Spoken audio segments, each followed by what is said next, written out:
Assalamualaikum warahmatullahi wabarakatuh. Salam budi luhur. Selamat datang di kelas mata kuliah Resolusi Konflik.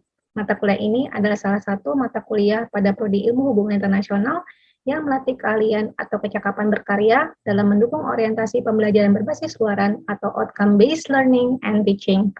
Oleh karena itu, setelah mahasiswa lulus dari mata kuliah ini, mahasiswa tentu saja diharapkan telah memiliki kemampuan untuk memahami, menganalisis, serta menjelaskan materi perkuliahan mengenai konflik dan pengelolaan konflik secara logis, kritis, dan rasional dengan dilandasi oleh keluhuran budi dan ditopang oleh kecakapan penggunaan teknologi. Kemudian, mahasiswa juga diharapkan memiliki kemampuan untuk menerapkan kualifikasi pengetahuan dan keterampilannya tersebut yang nantinya akan berhubungan dengan kompetensi profesi dalam hubungan internasional, studi konflik dan perdamaian, dan juga hukum internasional. Dalam perwujudannya, mata kuliah ini diselenggarakan melalui beragam metode, terutamanya pembelajaran kolaboratif, pembelajaran berbasis proyek, pembelajaran berbasis masalah, studi kasus, dan simulasi peran. Penyelenggaraan metode-metode tersebut nantinya dapat mendorong terciptanya kemandirian yang berkelanjutan yang tentu saja mendukung proses discovery learning yang dilakukan oleh mahasiswa di masa mendatang. Untuk itu, sebagai dosen pengampu, saya tidak saja memfasilitasi pembentukan kelompok, menyediakan berbagai pilihan studi kasus dan masalah yang relevan, tetapi juga mendampingi dan membimbing adik-adik mahasiswa dalam setiap prosesnya. Untuk setiap hasil karya mahasiswa, baik yang masih dalam bentuk rancangan sampai kepada produk, saya sebagai dosen juga berperan secara kontinu memberikan motivasi serta evaluasi yang terarah dalam rangka meningkatkan kecakapan dan keterampilan para mahasiswa pada tahap-tahap selanjutnya.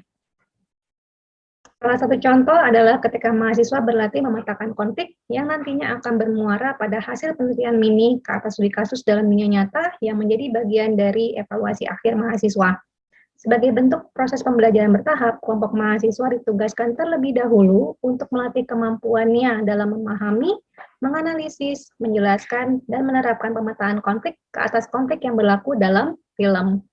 Pemilihan film sebagai objek simulasi adalah penting, berdasarkan beberapa pertimbangan efektivitas pembelajaran, termasuk pembangunan pola pikir yang terbuka, kritis, dan kreatif, serta pertimbangan efisiensi. Studi kasus dalam film dapat lebih mudah dipahami secara komprehensif oleh kelompok mahasiswa dengan meluangkan diri untuk menyaksikan kasus selama kurang lebih 2 jam. Pemilihan film juga dilakukan dengan memandang kekuatan mahasiswa sebagai generasi milenial yang memiliki kemampuan kognitif yang kuat atau tinggi ke atas produk-produk visual. Maka dari itu gitu kan perlu ada pemetaan. Nah, ada 2 pemetaan yang menurut saya sangat bisa membantu kita gitu. Jadi pemetaan tuh banyak ya. Pemetaan konflik kalau teman-teman beli bukunya saya lupa Michelle gitu, bukan Michelle ya. Bukan Michelle yang ini ya. Oke, Michelle yang lain gitu kan. Ya, yang dikeluarkan oleh British Council gitu. Itu banyak ya pemetaan konflik gitu. Ada yang bentuknya bawang bombay, ada yang bentuknya piramida gitu kan, dan yang lainnya ya. Nah, ada bentuknya pohon, macam-macam lah gitu. Seru gitu. Itu tersedia dalam bahasa Indonesia BTW. Nah, terus tapi menurut saya di antara semua pemetaan yang ada gitu, pemetaan dari Paul Ware ini salah satu yang komprehensif gitu ya. Tapi lihat ya, ada 8 bagian gitu. 8 bagian dari konflik, dan kemudian lihat ya bagaimana gitu 7 ya maaf. Ya, 7 bagian ya, berarti kan selain ringkasan eksekutif, karena ringkasannya ringkasan aja gitu kan. Jadi dari sejarah sampai 8, sampai peta konflik, itu bukan hal yang mudah untuk dilakukan. Gitu ya. Itu butuh banyak baca, ya, banyak pembacaan, banyak sekali mencari berita ya, mendengarkan cerita ya, interaksi dengan pihak yang berkonflik gitu kan, supaya tidak salah isinya. Jadi supaya isi itu valid. Jadi setiap komponen ini isinya itu valid. Perhatian ya, pertimbangan, yaitu mempertimbangkan apa yang diingini oleh diri sendiri dan apa yang diingini oleh pihak lain gitu. Makanya kemudian gitu kan, dalam kemarin ya, dalam matriks yang dikasih sama Kak Yuri itu, oke, matriks yang vertikal gitu kan, itu mencerminkan gitu kan, mewakili aspirasi dari pihak sendiri gitu. Nah, sedangkan gitu kan, matriks yang horizontal gitu kan, itu mewakili kepentingan dari pihak lawan gitu. Nah, kalau misalkan seorang pihak ya yang nanti kalian analisis gitu kan, yang diri sendiri gitu kan, itu dia itu melakukan tindakan-tindakan melakukan tindakan yang bertujuan untuk memaksimalkan keinginannya sendiri, itu dinamakan sebagai contending. Ya, strategi namanya contending gitu. Tentu saja kalau dia berhasil gitu kan, ya dia diuntungkan, ya kan? Dia diuntungkan dari kondisi di mana gitu kan. Ya dia mencapai kepentingan sendiri sedangkan pihak lain tidak mendapatkan apa-apa. Nah, kondisi ini gitu kan tentu saja menghasilkan situasi yang kita sebut sebagai zero sum game. Ya. Jadi yang satu tuh dapat satu, ya kan? Si pihak pemenang itu dapat angka satu, si pihak yang kalah tentu saja dia dapat angka minus satu, ya kan? Bukan cuma nol, tapi dia rugi karena nggak dapat apa-apa gitu. Sehingga kemudian zero sum game. Nah, sama halnya kalau misalkan gitu kan dia si pihak yang berkonflik gitu ya, yang mau kita analisis, ternyata dia itu memenuhi dia justru lebih banyak memenuhi kepentingannya si pihak lawan. Gitu kan? Kalau dia memenuhi kepentingan pihak lawan, dia dirugikan kan? Gitu kan? Nah, ini dinamakan sebagai strategi yang namanya mengalah. Kalau tadi contending ya, nanti saya tulis di WAG CONTENDING, contending gitu kan. Kalau ini namanya adalah accommodating gitu. Ini yang dibilang sama Kak Yuri kemarin.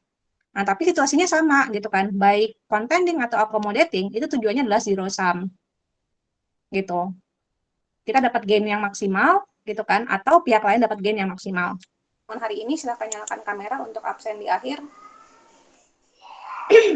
Tadi si Rizky nih keluar masuk nih.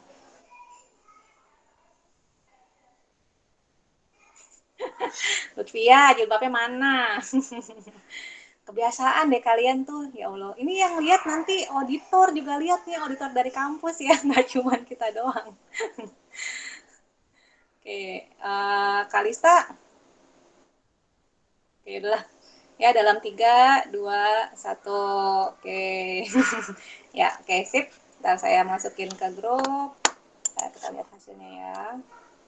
Mana sih? Aduh, udah banyak WhatsApp yang masuk. Oke, sip. Ketemu minggu depan ya. Dengan berbekal pengetahuan mengenai ruang lingkup konflik yang telah dijelaskan pada pertemuan-pertemuan sebelumnya, para mahasiswa dinilai telah dapat memilih konflik yang relevan. Pada tahap ini, dosen berperan sebagai validator dalam mengukur apakah konflik yang berlaku dalam film telah sesuai dengan ruang lingkup konflik yang telah dijelaskan. Dosen kemudian memberikan panduan pemetaan konflik serta contoh aplikasinya dengan menunjukkan langkah-langkah pemetaan konflik ke atas konflik yang berlaku dalam film Spotlight. Setelah selesai mendiskusikan seluruh pertanyaan mengenai pemetaan konflik dalam film, kelompok mahasiswa diberikan ruang secara mandiri untuk menjalankan pemetaan, menyusun materi presentasi hasil pemetaan melalui poster ataupun slides, serta mempresentasikannya ke dalam bentuk sebuah video presentasi. Pada saat yang sama, saya sebagai dosen pengampu tetap siaga dalam membimbing dan memotivasi proses pemetaan, penyusunan materi presentasi, serta video presentasi yang baik. Dalam rangka menunjang kemandirian berkelanjutan keterampilan mahasiswa dalam memetakan konflik, setelah kelompok mahasiswa selesai mengumpulkan video presentasi, maka kelompok mahasiswa diberikan ruang untuk melakukan review atau pengulasan terhadap salah satu karya pemetaan konflik yang telah dilakukan oleh kelompok yang lain. Hal ini dilakukan sebelum dosen kemudian memberikan hasil evaluasi terhadap seluruh karya pemetaan konflik.